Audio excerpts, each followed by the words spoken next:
Hey everybody, it's time to round up everything that's happened with Green Lantern in the month of July 2022. But before we get to that, I want to let you know that I joined Mark on the LanternCast episode 485 to talk about Ms. Marvel, her comic book roots, her Disney Plus show, as well as the strengths and weaknesses of this kind of adaptation. Then we speculate about where the big picture of the MCU could possibly be going, and this was just days before Marvel unveiled all of Phase 5 and a little of Phase 6, so come see how right or wrong we were.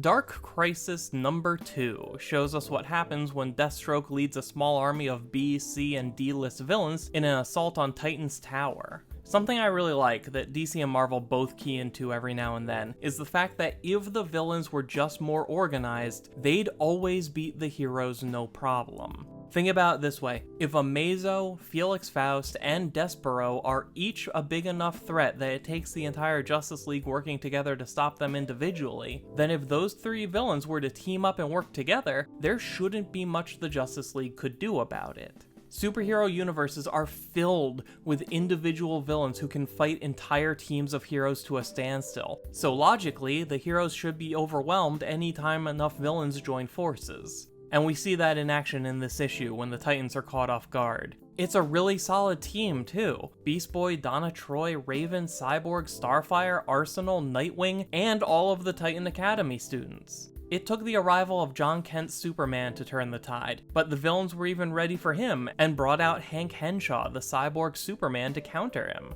Nightwing does really well in his one-on-one fight against Deathstroke, but by that point he was already the last Titan standing. I have to imagine things would have been different if Wally West was here with them, but we find out later that Wally and the entire rest of the Flash family all went to look for Barry Allen, which seems like a tremendous mistake. Sure, we need someone to go find Barry, but did they really need every Flash to help look? The hero community has been struggling to pick up the slack since the Justice League quote-unquote died, and speedsters are some of the most powerful assets the good guys have, especially with all of the Green Lanterns either depowered or away from Earth.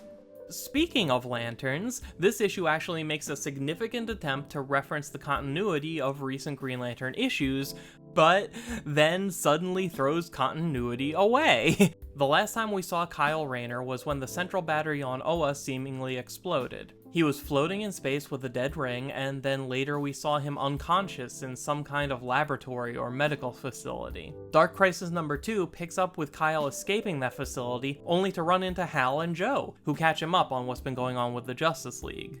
Hal isn't going to just attack Pariah and his Dark Army all by himself like I thought he would. Instead, he went into space to round up as many Green Lanterns as he could, so they could tackle the situation together, which is why he came to rescue Kyle and give him a ring that works. And on the one hand, I like the fact that this advances things forward from where we left off in Green Lantern number 12 3 months ago. But I also don't like the idea of skipping over the opportunity to follow Kyle's adventures in the Vega system. I've said before that you could get a really cool story out of Kyle reuniting with his old allies on the Omega Men in order to storm Larfleeze's stronghold to steal an Orange Lantern ring, which Kyle could use because of his time as a White Lantern. My only hope is that since Dark Crisis supposedly takes place slightly in the future, that there's still space to tell that story before these events play out. Though I don't know if that would work with Hal and Joe having to find him ringless on this spaceship. Although maybe the continuity of it isn't that big of a concern, because as cool as this group shot of the Green Lantern Corps is, I can't overlook the fact that at least 2 of them should still be trapped behind the barrier in the Dark Sector without working rings, another 2 aren't even supposed to be Green Lanterns right now, and at least 2 more are canonically dead. At this point, I think we just have to accept that Dark Crisis is aimed primarily at a general audience who may not have read Green Lantern for the last year, and will only reference recent events in a way that's digestible to that audience. And the rest of us will just have to wait for the Green Lantern series to come back before we understand how all the pieces fit together. Multiversity Teen Justice number 2 doesn't have much to do with the Earth 11 Lanterns, but Aquagirl does accompany some of the Justice Guild to the homeworld of the Star Sapphires. Instead of Zamaron, their planet is known as Domus Amoris, which is Latin and translates to the Home of Love, which is appropriate. Interestingly, the Earth-11 Sapphires seem to draw their power from towering crystal formations instead of a central battery. It's a weird distinction to make, though it does make sense, since the classic Star Sapphire was originally empowered by a gemstone before later adapting it into a ring.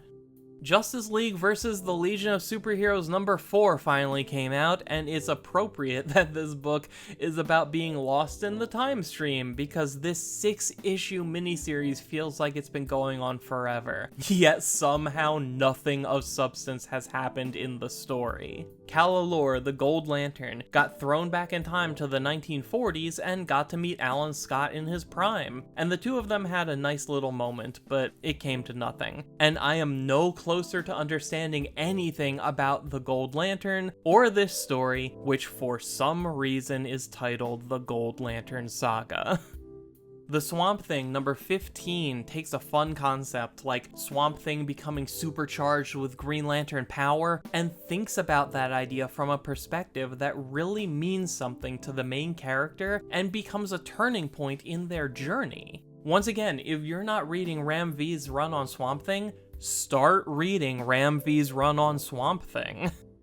This month actually gave us 2 instances of Green Lanterns appearing in animated movies. Jessica Cruz and Badge were in DC League of Super Pets, and Jon Stewart stars in the direct-to-video Green Lantern Beware My Power. Unfortunately, I wasn't able to see Super Pets before I had to make this video, but I'm interested to know what you thought of the movie. How was it overall? How were Badge and Jessica? Let me know in the comments section below this video. As for Green Lantern Beware My Power, I just posted a review of both the movie and the discourse surrounding it, and I'll link to that video at the end of this one, so if you want, you can watch that after we're done here.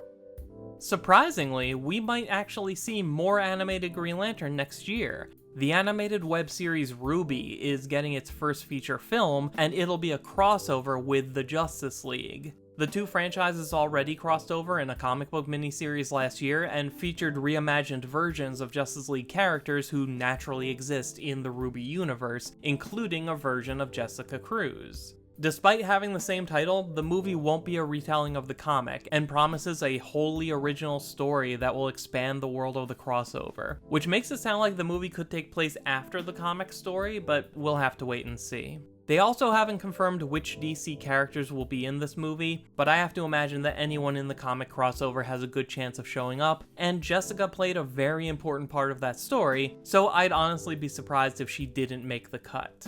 The thing that makes me nervous about this project is the fact that the movie is being made by the same team who makes the RWBY web series, and that show really isn't very good, and I say that as someone who's watched all 8 seasons?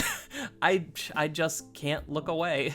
The best thing I can say about RWBY is that it's got some strong character designs. The fight scenes used to be amazing, but they were done entirely by Monty Oum, the show's creator, who passed away several years ago, and the action scenes since then haven't been anything special. So my expectations for this movie are very low.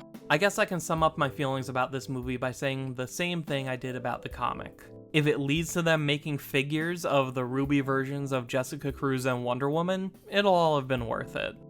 But speaking of figures, McFarlane Toys announced 2 new Green Lantern figures as part of their DC Multiverse line. The first is a pretty good looking Necron, but the second one is a surprisingly random and obscure pull. It's Batrocidus, one of the hundreds of Nightmare Batmen from Dark Knight's death metal. I'm pretty sure this character only ever appeared in 3 panels, so the fact that he's getting a figure actually sets a really good precedent for the kind of characters we can hopefully expect to see McFarlane do in the future. They also announced a 7-inch Parallax figure that appears to be a Walmart exclusive. This is my first time hearing about their gold label brand, and honestly I don't think this figure looks very good, but it's always nice to see a new Parallax come out.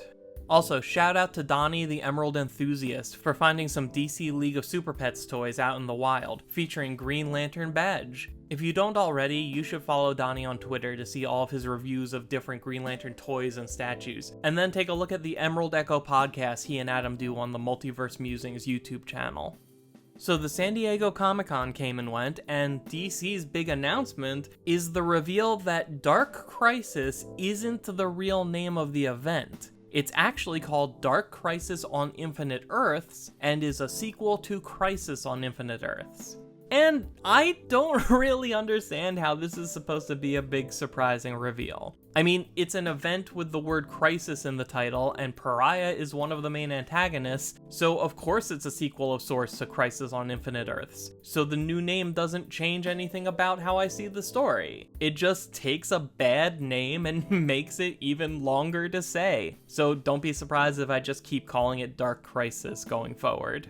Also, I have to get this off my chest because they're working really hard to make me think about this event in the context of other DC crises. So Dark Crisis is a sequel to Crisis on Infinite Earths and is telling the story of a survivor of Crisis on Infinite Earths wanting to bring back the original version of the DC multiverse because he doesn't like how this current version of the DCU turned out. And that should sound very familiar because it's exactly the story of Infinite Crisis, which was also a direct sequel to Crisis on Infinite Earths. I don't know what they were trying to achieve with this, why they're working so hard to tie this new event back to previous events in such uncreative ways, but it's making Dark Crisis look more and more like a cover band playing someone else's hits.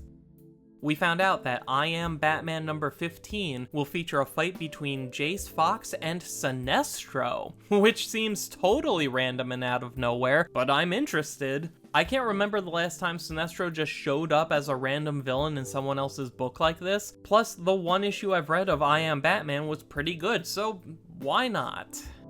Dark Crisis The Deadly Green number 1 will link Alan Scott's Ring to the Great Darkness in a way that leads to the Justice League Dark entering Alan's Green Lantern ring as a way of getting to the Great Darkness. I don't know how any of that makes sense, but I trust Ram V to write it, and I'll take any new Alan Scott content I can get.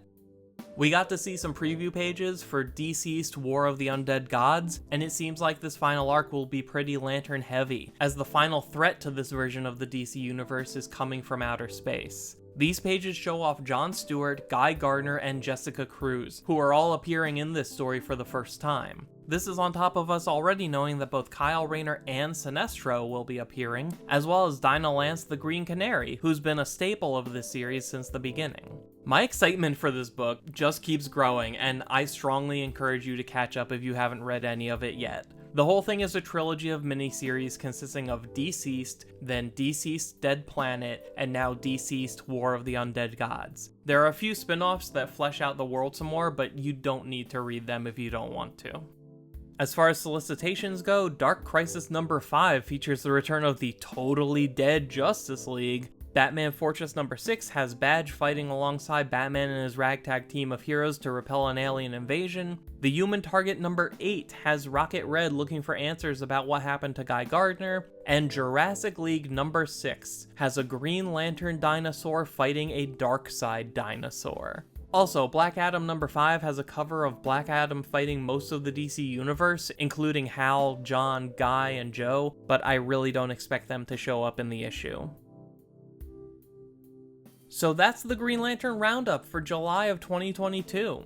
If you have something to say about any of these topics, or if there's anything you think I missed, let's keep the conversation going in the comments section down below. You can usually find me reacting to these developments in real time on Twitter at Mosaic Comics, and I'll be back doing another one of these videos a month from now. So subscribe and hit the bell to make sure you're notified when that video drops. Until then, thank you for taking the time to watch. My name is Dan. We'll talk again soon.